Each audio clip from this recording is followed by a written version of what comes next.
Bismillahirrahmanirrahim. Assalamualaikum warahmatullahi wabarakatuh. Alhamdulillah, wassalatu wassalamu ala Rasulillah wa ala alihi wa sahbihi wa man wala. Asyhadu an la ilaha illallah wahdahu la syarika lah wa asyhadu anna Muhammadan abduhu wa rasuluh. Qala ta'ala ya ayyuhalladzina amanu taqullaha haqqa tuqatih wa la tamutunna illa wa antum muslimun. Qala Rasulullah sallallahu alaihi wasallam ittaqillaha haitsuma kunta wa atbi sayyi'atal hasanata tamhuha wa khaliqin nasa bi khuluqin hasan. Alhamdulillah wa fillah jemaah sekalian, mudah-mudahan dirahmati oleh Allah Subhanahu wa taala. Pada malam hari ini kita kembali bisa berkumpul di masjid kita ini dalam rangka kita sama-sama saling menasihati dalam keimanan, ketakwaan, dan juga sama-sama kita belajar tentang perkara agama ini. Kita akan kembali melanjutkan dalam kajian kita ini, yaitu kita akan sampaikan kitab Riyadhus Shalihin yang ditulis oleh Al-Imam An-Nawawi rahimahullah ta'ala, seorang ulama yang bermadzhab Syafi'i, yang disyarah oleh Al-Imam Syekh Utsaimin rahimahullah. Kita sampai pada hadis yang ke-15, Al-Khamisu Asyar, hadis yang ke-15 dalam bab Al-Mujahadah. Ya, kita masih membahas bab Al-Mujahadah. Bab ini luar biasa, ikhwah fillah rahimani wa rahimakumullah, yaitu bab di antara bab yang sangat memberi semangat kita untuk melaksanakan amal-amal ketaatan, ya, amal ketaatan, ya, agar kita ini bersungguh-sungguh dalam menyiapkan bekal kita, baik bekal yang berupa amal soleh ataupun bersungguh-sungguh dalam menjauhi, dalam bekerja keras istilahnya, dalam menjauhi perkara-perkara yang Allah Subhanahu wa taala larang. Di dalam hadis ini, hadis Anas radhiyallahu taala anhu, hadis ini diriwayatkan oleh dari Anas bin Malik radhiyallahu taala anhu. Dia mengatakan, ghaba ammi Anas bin Nadhr radhiyallahu taala anhu. Anas bin Malik mengatakan, pamanku, kata beliau. Jadi Anas bin Malik ini punya paman namanya Anas bin Nadhr. Pamannya Anas bin Nadhr. Beliau pernah ketinggalan an qitalin Badar, yaitu pernah ketinggalan dalam satu peperangan, yaitu perang Badar. Jadi ini Anas bin Malik menceritakan tentang bapaknya pamannya Anas bin Nadhr yang pada saat itu pernah ketinggalan peperangan Badar, tidak ikut perang Badar maksudnya. Faqal, kemudian dia mengatakan, ya Rasulullah, jibtu an awwali qitalin qataltal musyrikina. Ya Rasulullah, ini kata Anas bin Nadhr, ya Rasulullah, saya tidak hadir ketika perang pertama kali, yaitu perang engkau melawan orang-orang musyrik. Saya tidak hadir ya Rasulullah. Jadi beliau mengakui ketidakhadirannya dalam perang itu. Dan ini kita perang pertama, kata beliau. La'anillahu ashhadani qitalal musyrikina. Nanti suatu saat, kata beliau, andai saja Allah Subhanahu wa taala menghendaki ada peperangan lagi dengan kaum musyrikin, ya. Jadi dia ini sedang berbicara, menyampaikan kepada Nabi sallallahu alaihi wasallam. Dia mengatakan, nanti andai saja nanti Allah takdirkan kaum muslimin berperang dengan orang-orang musyrik, ya, maka Allah Subhanahu wa taala dan kaum muslimin akan melihat ma'asna. Nanti akan saya buktikan apa yang saya akan lakukan.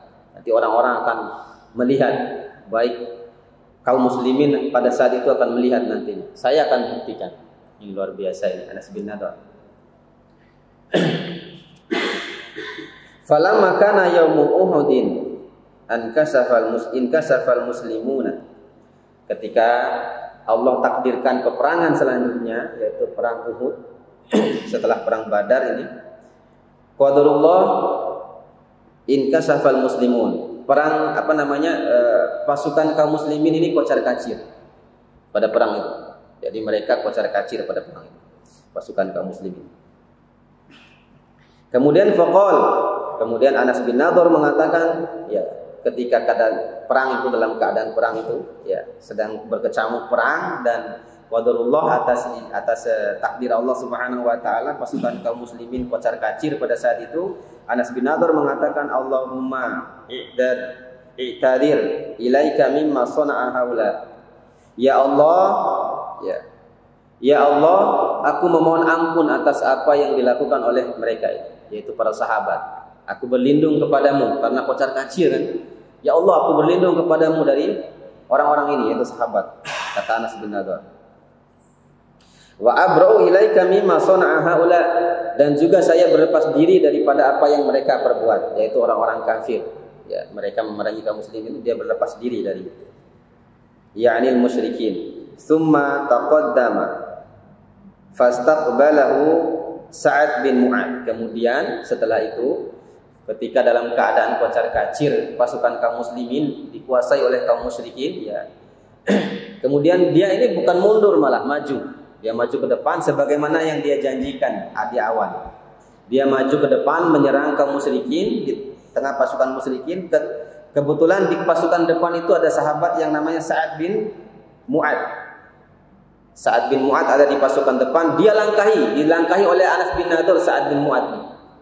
Ya, padahal sudah di pasukan paling depan Sa'ad bin Mu'ad, tapi Anas bin Nadhr melangkahi Sa'ad bin Mu'ad. Beliau maju ke depan, faqala, dia mengatakan, "Ya Sa'ad ibn Mu'ad, wahai Sa'ad bin Mu'ad." Ya, kata Anas bin Nadhr, Al-jannatu Rabbil Ka'bah. Demi Allah, di depan itu ada surga. Allahu Akbar. Kata Anas bin Nadhr, wahai Sa'ad, demi Allah di depan itu ada surga. Ini ajidu rihaha min duni Uhudin, dan aku mencium baunya itu dari balik bukit ini. Jadi di depan itu ada surga dan aku menciumnya sudah penciumanku atas surga itu sudah ada di balik bukit ini. Ya, dia katakan, Anas bin Nadhr mengatakan kepada Sa'ad bin Mu'ad. Kemudian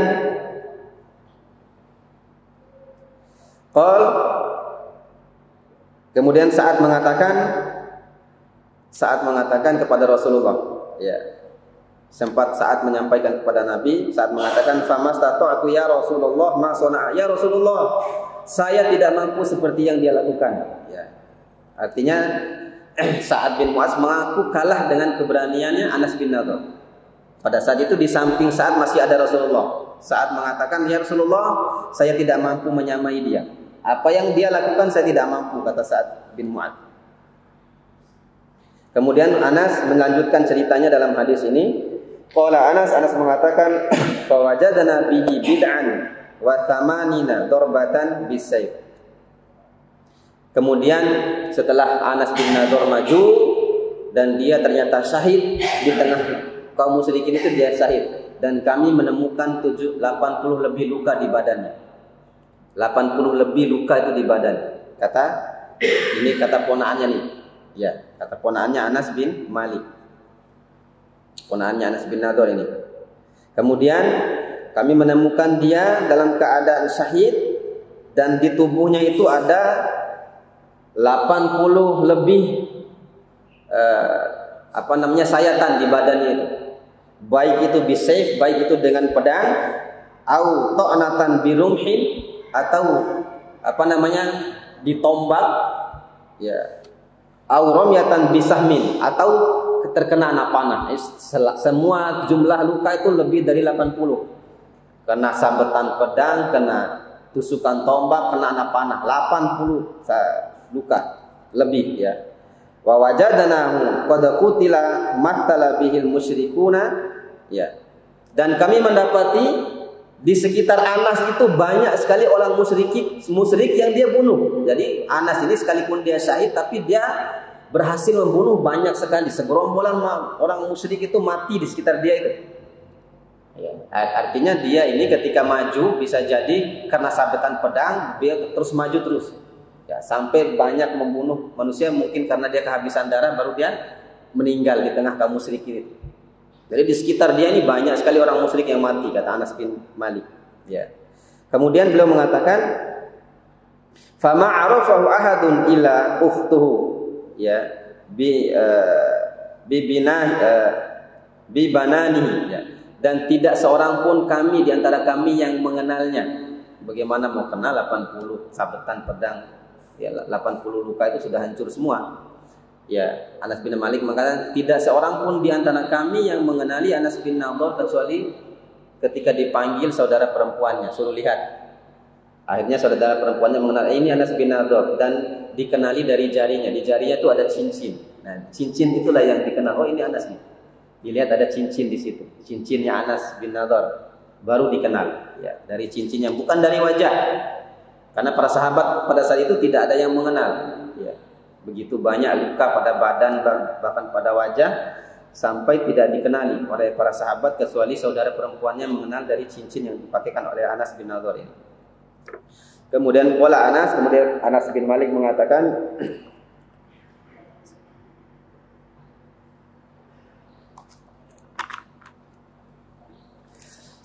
kemudian Anas mengatakan, kunna nara au nadhunnu anna hadhihi al-ayatu nazalat fihi wa fi asbahihi. Maka kata Anas bin Malik, kami mengira, ya, dan menurut kami kata beliau, ayat ini turun berkenaan dengan Anas bin Nadhr atau mungkin orang yang serupa dengan Anas pada saat itu, ya. Ya, ini ayat surat Al-Ahzab, ya, surat Al-Ahzab 23, ya. Allah Subhanahu wa taala berfirman, minal mu'minina rijalun shadaqu ma ahadullah alaihi. Yaitu di antara orang beriman itu ada laki-laki sejati. Rijal, ada laki-laki sejati, shadaqu ma ahadullah alaihi, yang dia memenuhi janjinya kepada Allah. Ya, jadi di antara kaum muslimin itu ada laki-laki sejati yang dia memenuhi janjinya kepada Allah Subhanahu wa taala. Inilah di antara hadis, ya, yang disebutkan oleh Al-Imam An-Nawawi di sini, ikhwafillah rahimani wa rahimakumullah. Dan tepat sekali Al-Imam An-Nawawi memasukkan hadis ini di dalam bab al-mujahadah ini, bab bersungguh-sungguh. Dan ini kalau menurut saya, ya, puncaknya kesungguhan ini, ya. Puncaknya kesungguhan ini sebagaimana perbuatan Anas bin Nadhr ini. Beliau berjanji di hadapan Allah Subhanahu wa taala untuk berperang karena ketinggalan perang Badar, ya, dan dia memenuhi janjinya.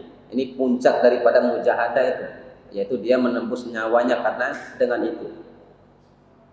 Ifadillah rahimani wa rahimakumullah, inilah yang diantara hadis yang disebutkan oleh Al-Imam An-Nawawi di sini. Dalam hadis ini begitu luar biasa menunjukkan kesungguhan para sahabat dalam melaksanakan ketaatan kepada Allah Subhanahu wa taala, ya. Terutama pembelaan mereka terhadap agama ini. Jadi kecemburuan para sahabat terhadap urusan agama itu luar biasa, ikhwan. Iya. Maka ini juga yang harus kita wariskan, ya. Jadi para sahabat itu mereka antara satu dengan yang lainnya variasi. Ada yang kuat sholatnya, ada yang kuat infaknya, ya. Ada yang kuat sholat malamnya, ada yang kuat puasa. Di antara masing mereka seperti itu. Ada juga yang mampu melaksanakan semuanya. Ya. Tapi kalau kita bicara perkara-perkara ibadah seperti itu, sholat, puasa, kemudian infak, sedekah, itu banyak. Tapi yang sedikit hari ini adalah pembelaan terhadap agama, terhadap Islam, kecemburuan terhadap agama. Itu yang sedikit hari ini. Ya.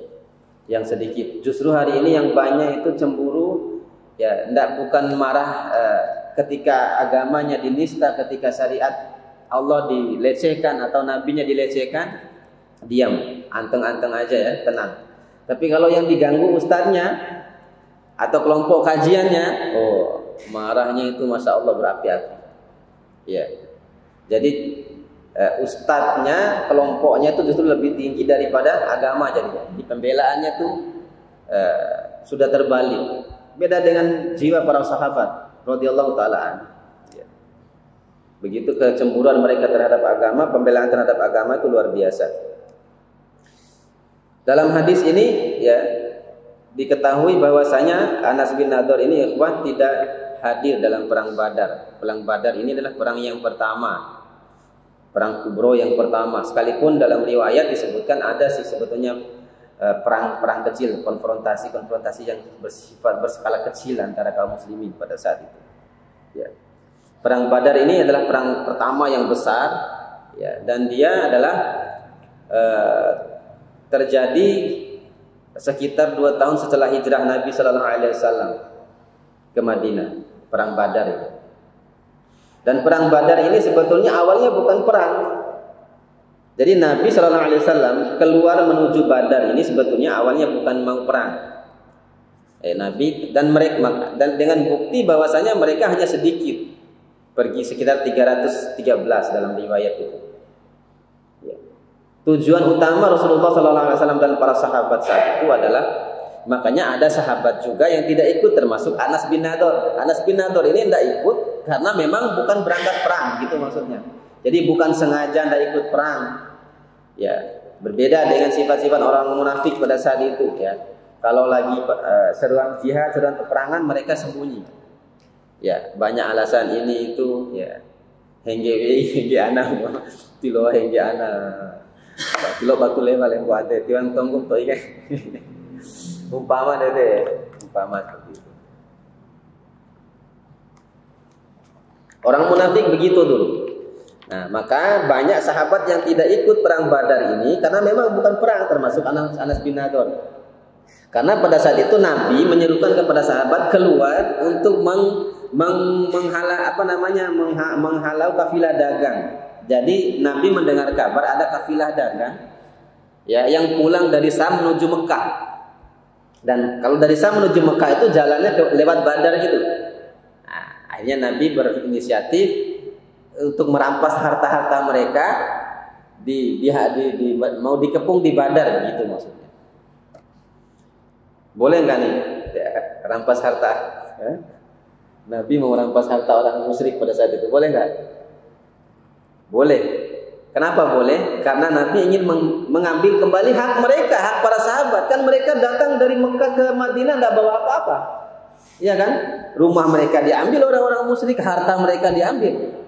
Suruh pakaian itu aja yang datang. Akhirnya mereka ini maksudnya adalah untuk mengambil kembali kedoliman itu, merampas kembali kedoliman dari orang Mekah itu, musyrikin Mekah. Akhirnya mereka ya karena memang tidak ada pikiran untuk menyerang Mekah karena masih sedikit ya orang kaum muslimin pada saat itu baru jumlahnya sekian ya di Madinah itu. Akhirnya Nabi punya inisiatif untuk tadi ya. Jadi ada kabar kepulangan kafilah dagang dari Syam, ya daerah Suriah, Palestina dan sekitarnya itu balik ke Mekah. Akhirnya Nabi datang ke sana ingin menghalang mereka dan merampas harta mereka.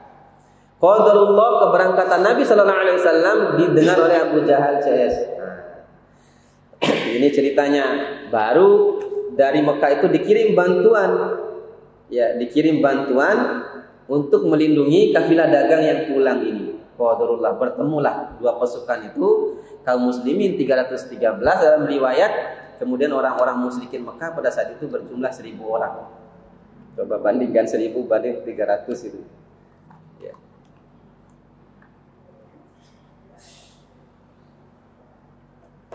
Dan tentu saja dengan persenjataan seadanya. Ya. Karena memang bukan untuk perang, sekali lagi bukan untuk perang keluarnya.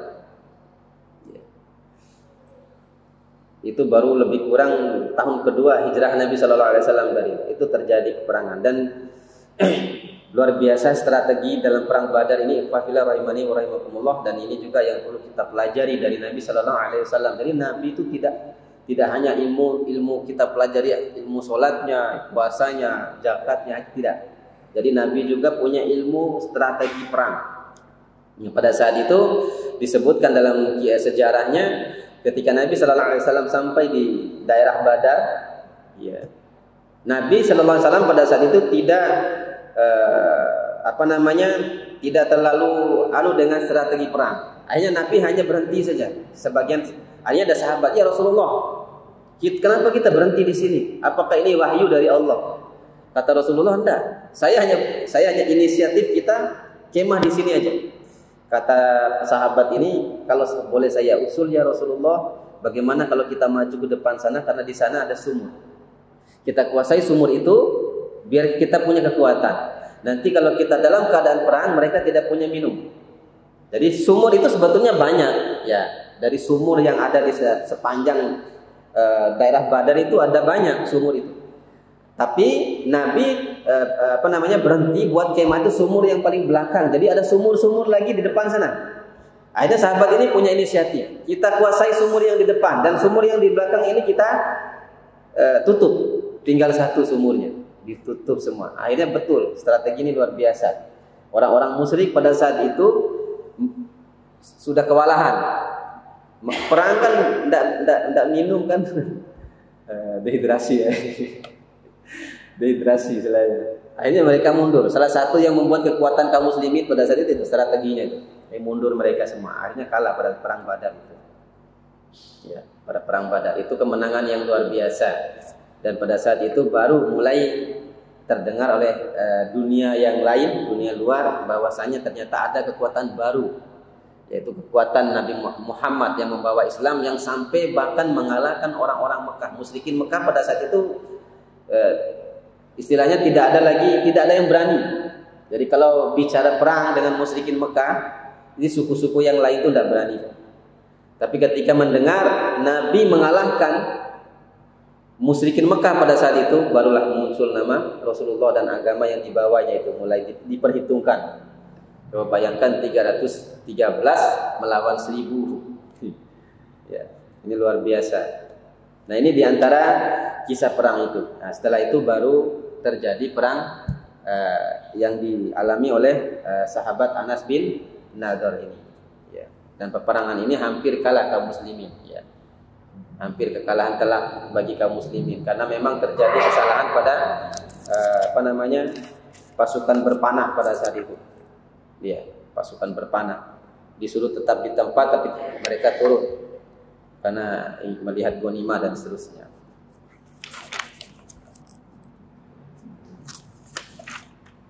Nah, inilah diantara hadis yang disebutkan dalam bab ini, ikhwafillah rahimani wa rahimakumullah. Kemudian yang luar biasa sampai turun ayat. Ya, jadi ada beberapa sahabat Nabi sallallahu alaihi wasallam itu kisah-kisah sahabat Nabi yang menyebabkan ayat itu turun tentang mereka. Salah satunya adalah surat Al-Ahzab ini. Ya. Tentang Anas bin Nadhr, Allah berfirman, minal mu'minina rijalun shadaqu ma ahadullah alaihi faminhum man qada nahbah wa minhum man yantadir wa ma badalu tabdila. Ya. Di antara orang-orang beriman itu ada laki-laki sejati. Ini bukan laki-laki saja.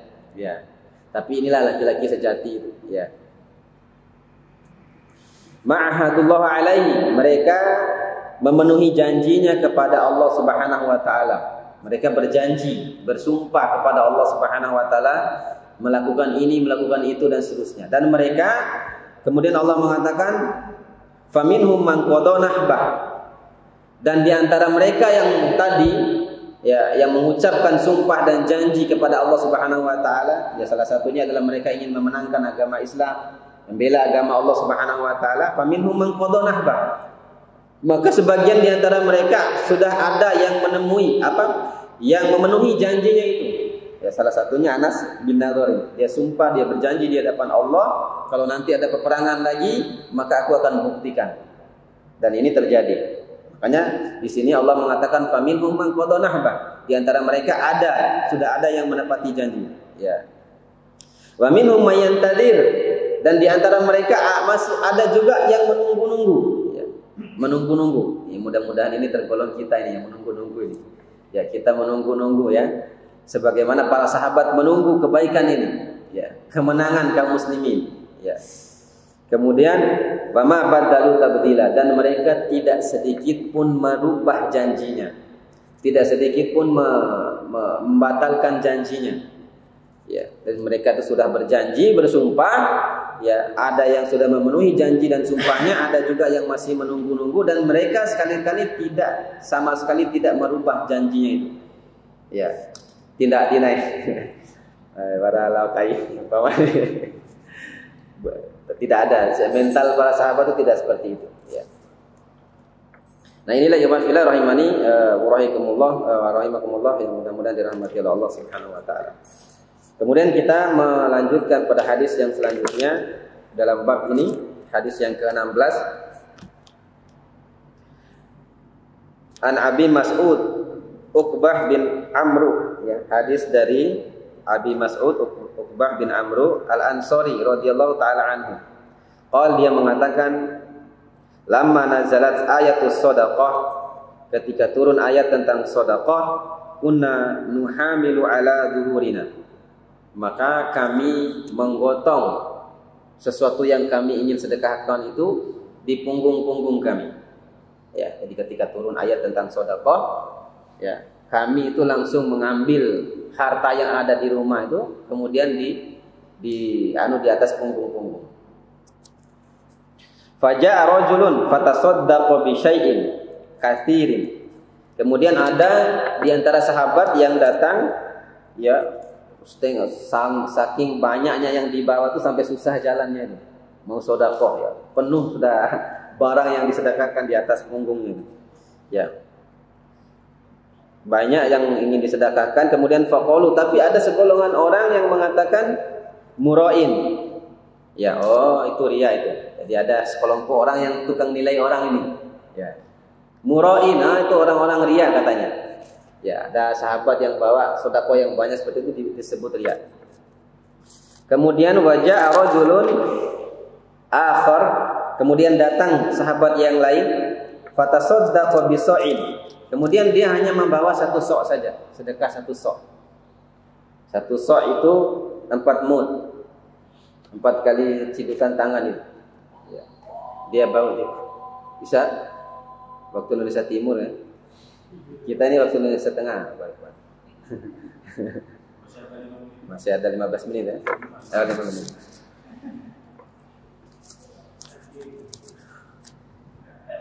Kemudian kita lanjutkan. Kemudian karena cuma sedikit yang dibawa oleh sahabat ini, dia mengatakan, dikatakan oleh grup tadi, ya, nggak tahu ini ada nggak di masjid kita ini grup ini.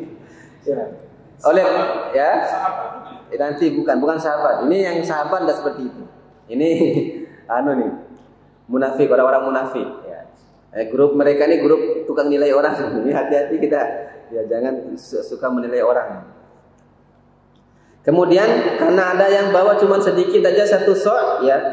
Kemudian faqalu innallaha la ghaniyun an sa'in. Allah enggak butuh itu sedikit, terlalu sedikit kata mereka. Stok ilalor itu waan sendiri, ya.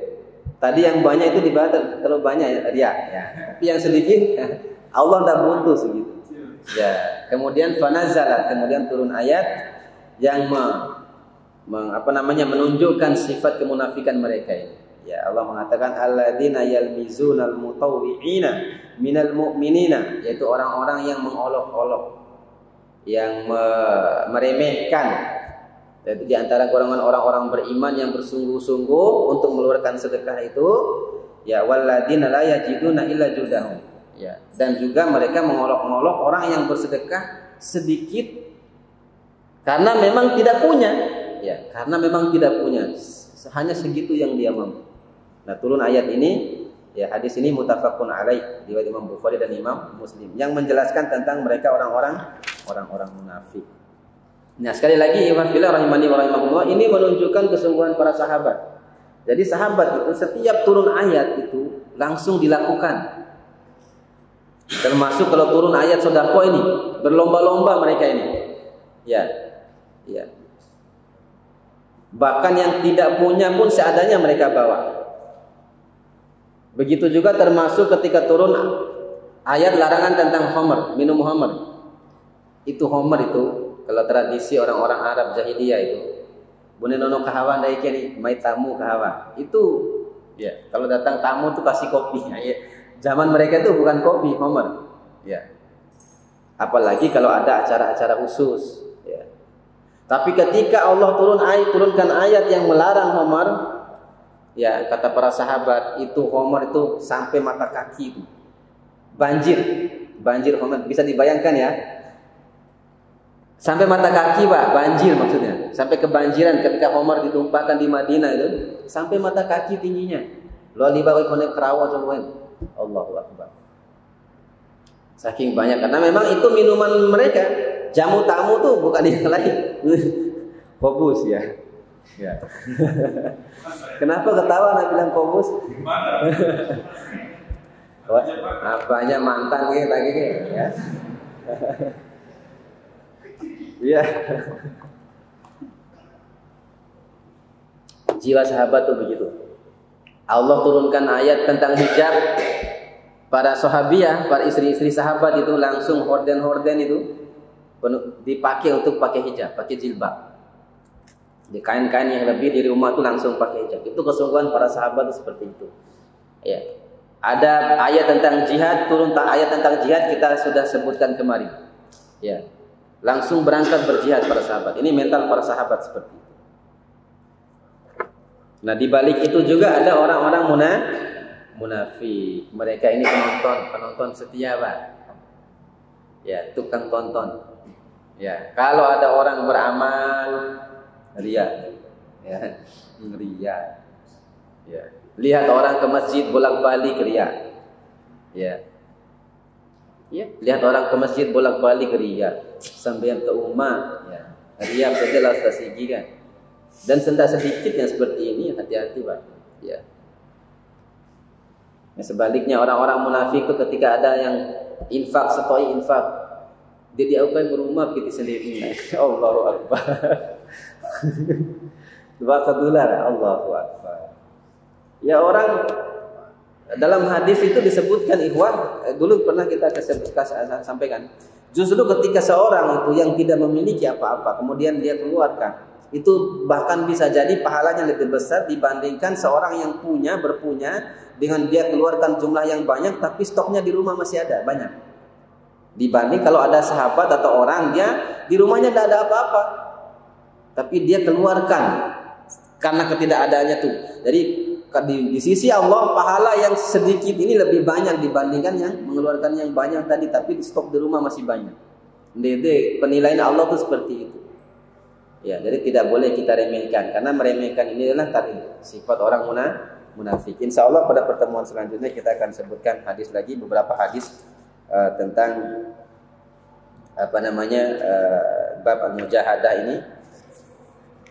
Ada beberapa hadis-hadisnya yang patut juga kita terus untuk merenungi hadis-hadis ini agar menambah keimanan dan ketakwaan kita kepada Allah Subhanahu wa taala, turun tambah untuk menambah kesungguhan kita, mujahadah kita baik dalam perkara ibadah dan juga meninggalkan perkara-perkara yang dilarang oleh Allah Subhanahu wa taala. Ada salah-salah kata, mohon maaf. Aku qouli hadza astaghfirullah li wa lakum, subhanakallahumma bihamdika asyhadu an la ilaha illa anta astaghfiruka wa atubu ilaik. Assalamualaikum warahmatullahi wabarakatuh.